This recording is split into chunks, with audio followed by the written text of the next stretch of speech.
Hi everyone and welcome to Film Dirt. I'm going to do something a little bit different now. I'm going to review a sports documentary. This is All or Nothing Arsenal. The first 3 episodes have just dropped on Amazon Prime and I'll be taking a little look into it. And like I said, this is a little bit different. I don't usually cover sports or documentaries, but I thought I'll take a little look at this because I did see the previous couple, which were the Tottenham Hotspur version, and they did a previous one which was about Manchester City. I haven't seen any of the similar American documentaries from Amazon. I've only seen the British ones. So, full disclosure, I'm not an Arsenal fan, and I'm not a Spurs fan, and nor do I support any English team. I support Glasgow Rangers because I was born and raised in Glasgow, and when I first moved to London to go to university, I started following football. I still followed the Scottish League, but I also took an interest in the English League, and also follow the Dutch League because I've got roots to Holland in my family history. So these first 3 episodes, they're quite interesting in that it doesn't really go too deeply into what an abysmal season Arsenal had last year. I mean, it didn't really explain a lot. I mean, maybe they'll do that in the next 3 episodes. I mean, they finished below Tottenham in the league within the last few games, which must have been very embarrassing. And they also ducked out of the second North London derby, which hasn't been covered yet. I'm assuming and hoping that they'll cover that in the next 3 episodes because that was a significant event in the season last year where they apparently bottled it. Didn't they take advantage of a little loophole in the rules? I mean, during COVID times, you could postpone a game if you had any sort of COVID outbreak and you didn't have enough players to field a team. Apparently, they didn't specify the number of affected players they could cancel the game for. I mean, Arsenal only claimed to have one case of COVID, and that was apparently enough for them to postpone the game. I mean, surely they've got reserves and youth players that they could play instead. I mean, when you get an injury, that's what you do. You call on other players, don't you? So that was very odd. And why they would duck out of the derby against their neighbours, who are at the moment doing much better than Arsenal in the league and finished above them for quite a few years now. So all very odd, and I'm hoping the documentary managed to capture the mindset that was going on behind the scenes at Arsenal and why they did that. I mean, we don't know even if the one COVID case was genuine or not. I don't recall seeing that, whether it was conducted under proper NHS guidelines or whether it was, just an internal test that, I mean, we don't know. I mean, that was very odd. Anyway, we're following mainly Bukayo Saka, who's a great young English prospect. But the whole thing at the moment just really seems to be pretty bland and uninteresting.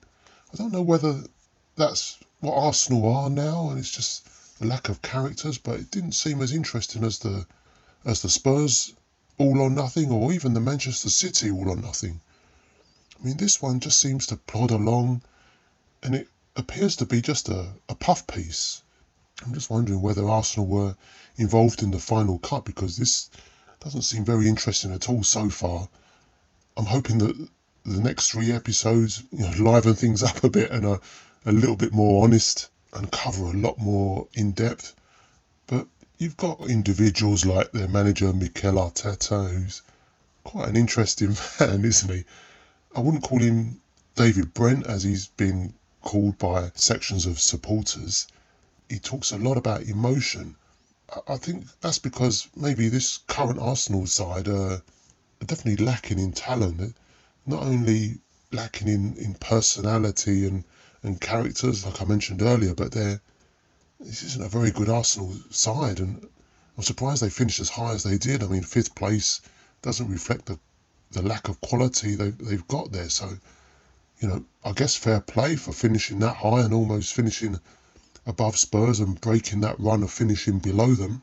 You've also got input from other individuals. You've got the photographer who made a speech and that was quite funny. I don't know why. And also you've got a few little comments from Thierry Henry, who I've got absolutely no time for at all. I mean, he basically cheated Ireland out of a major tournament. I think it was more than once, but I was absolutely disgusted with him, and I've got no time at all for that man. Whenever he appears on TV, which is significantly less nowadays, I just muted it or fast forwarded it. I never accept blatant cheating as he appeared to do. As I said before, it doesn't really go into the huge points of negativity.